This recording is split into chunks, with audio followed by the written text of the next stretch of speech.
Monsieur Kamagaté, nous voilà pour notre dernière vidéo. Dernière vidéo, je vous promets, c'est la dernière. Il y a pas une autre vidéo. Vraiment, cette fois-ci, là, j'ai tenu à tout télécharger, à tout vous donner. Voilà. Donc, c'est vraiment cette dernière vidéo, si vous voulez, c'est un checklist. Quand on a fini de faire le CV, qu'on a fini de lire l'offre, d'analyser l'offre, de faire le CV, de faire le profil LinkedIn, de faire l'offre technique, de faire l'offre financière. On a préparé les questions potentielles à l'entretien d'embauche. Ce qu'on va faire, on va faire une checklist pour voir si tout y est et on va faire un joli paquet pour leur envoyer. C'est de ça qu'il s'agit dans cette partie-là. Alors, on va faire un portfolio. Un portfolio, c'est quoi? C'est un dossier qui rassemble tous les documents nécessaires pour répondre correctement à cette offre de consultant. Un portfolio, vraiment, c'est vraiment nécessaire. Vous devez avoir un portfolio consulting disponible, même pour les petits projets. Alors, voyez un jeune dans les cybercafés, là, qui vous fasse une page de garde. Une page de garde avec, peut-être si vous avez un logo. Ou bien ils peuvent même vous faire un logo avec votre nom, hein. Oui, oui, oui, un logo personnalisé. Ça fait toujours beaucoup plus professionnel. Vous mettez le titre clair, proposition technique et financière pour le nom du projet, votre nom, coordonnées, la date de soumission. Voilà. Ensuite, qu'est-ce que vous devez inclure dans ce portfolio? Le portfolio, en général, il est numérique, hein. Il est numérique. Maintenant, tout se fait, tout s'envoie par email ou bien par WeTransfer, voilà. Vous devez inclure le CV sous la forme CARE, votre CV, les références de votre page LinkedIn à jour avec le même discours que vous avez mis dans le CV des experts s'il y en a qui sont impliqués. Alors, si vous avez des experts, vous devriez augmenter, mettre dans l'offre financière le prix que vous avez donné pour les CV. Pour les experts que vous utilisez. Voilà, si c'est des informaticiens, si c'est un expert pour la lutte anticorruption, voilà. Alors, référence de projets similaires, c'est-à-dire c'est des lettres de recommandation d'anciens ministres, si vous avez travaillé pour des États, de vos patrons, de vos anciens collègues, directeurs des douanes, etc. Si vous avez des certifications, une certification OMD, OMC, je vous dis que dans les organismes internationaux, Monsieur Kamagaté, les certifications, ça fait la différence. C'est pas obligatoire, mais ça fait la différence. La proposition technique et la proposition financière, des photos d'ateliers que vous avez formés, anonymisées ou avec autorisation, parce que à cause du droit à l'image, extrait de rapport référence client, comme j'ai dit, ex-ministre, partenaire, directeur des douanes, expertise précise et livrable respectée. Voilà. Important à savoir. Notez comment eux, ils vous notent.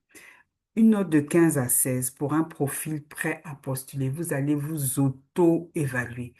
Quand vous avez vu, vous avez fait la checklist, que vous avez tous ces documents, tout est bien ficelé, tout est bien coordonné. L'offre technique est bien liée à chaque objectif caché. Les livrables sont inclus. Le CV, il n'y a pas de faute. Le LinkedIn, il n'y a pas de faute. L'offre technique, il n'y a pas de faute. L'offre financière, il n'y a pas de faute. Profil est prêt à postuler entre 15 et 16. Si vous voyez que les sections sont faibles, que vous devez travailler, vous mettez une note entre 10 et 14. Comme ça, vous allez vous dire, ah, je dois retravailler sur cette section-là. Si vous avez moins de 10, prenez votre temps pour bien peaufiner votre portfolio, monsieur. J'ai mis une croix rouge parce que ça, c'est un no-no, comme on dit. Checklist pré-entretien pour maximiser l'impact. Préparer des examens concrets pour chaque compétence organisationnelle, chaque compétence technique, compétence transversale. Préparer les réponses. Relier chaque compétence à un objectif caché. Exemple, pour la compétence professionnaliste, lutte contre la corruption, donner et trouver un exemple. Gestion de projet. répondre aux attentes des bailleurs, négociation, contourner les blocages politiques, c'est-à-dire comment, pour la gestion de projet, comment ça, c'est-à-dire comment, à quoi ils s'attendent, comment vous pouvez répondre aux attentes des bailleurs, négociation, comment vous contournez les blocages politiques, chiffrer les bénéfices. J'ai économisé, ça c'est pour les résultats, 3 semaines en automatisant, réduction de 30% de contrôle physique grâce à Asicуда. Montrez que vous comprenez les résistants. J'intègre des ateliers participatifs pour assurer les agents. Voilà, les résistances de vos agents, que vous les comprenez. Voilà. Alors, relecture. Est-ce que tous les livrables sont-ils datés et quantifiés? C'est important, les livrables, c'est-à-dire les documents tangibles que vous avez laissés. Est-ce que le budget correspond aux standards du marché? Repartez vers les grilles tarifaires sur les sites que je vous ai indiqués. Avez-vous cité des outils concrets Acicuda, Sidonia? Faut être à jour dans les termes douaniers pour crédibiliser votre méthodologie. Est-ce qu'un modèle Word PDF est disponible dans les ressources des cours? Quand vous faites cours, est-ce que vous avez laissé un booklet? Erreur fatale à éviter, que votre méthodologie soit floue dans votre offre technique. Oui, nous allons organiser des ateliers participatifs. Bon, peut-être 3 ateliers en 2 jours comme ça avec 20 agents clés. Non, non, non, non. Il faut être clair. Utilisez du langage simple, mais soyez clair. Le budget n'est pas justifié. Vous mettez ligne divers 5 000 $, ça veut rien dire. Les divers, non.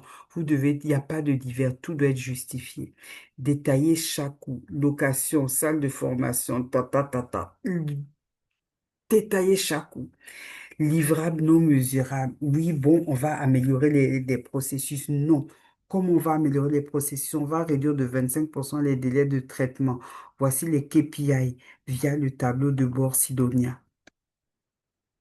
Copier-coller les TDA, c'est-à-dire que ce qui assure l'appel d'offres, là, vous copiez-coller. Non. Pour mettre sur votre CV, non. Reprendre mot à mot les termes de référence, non. Montrer que vous avez personnalisé la solution. Exemple, nous ajoutons un audit des risques cyber non mentionnés dans les TDM essentiels. Jargon technique non expliqué. Par exemple, vous parlez de TOC, TED. Non, non, non, on ne veut pas d'acronyme. Expliquez tout. Doubler les preuves, les chiffres clés, les témoignages clients, les certifications si disponibles. Négliger le design. Ah oui, il faut. La police doit être adaptée. Arial ou bien calibré. 12 ou 14. Couleur sobre. Bleu douane ou blanc. Tableau pour les budgets. Tout doit être propre, vraiment. Si vous n'êtes pas sûr, allez voir les jeunes, les infographes. Ils vont vous mettre ça au propre. C'est votre réputation qui s'en va, Monsieur Kamagaté. Voilà. Donc, je crois qu'on arrive à la fin de la dernière vidéo. Je ne vais pas vous retenir plus longtemps. On se revoit jeudi, mais vraiment, je vous en supplie, prenez le temps pour écouter et réécouter les vidéos.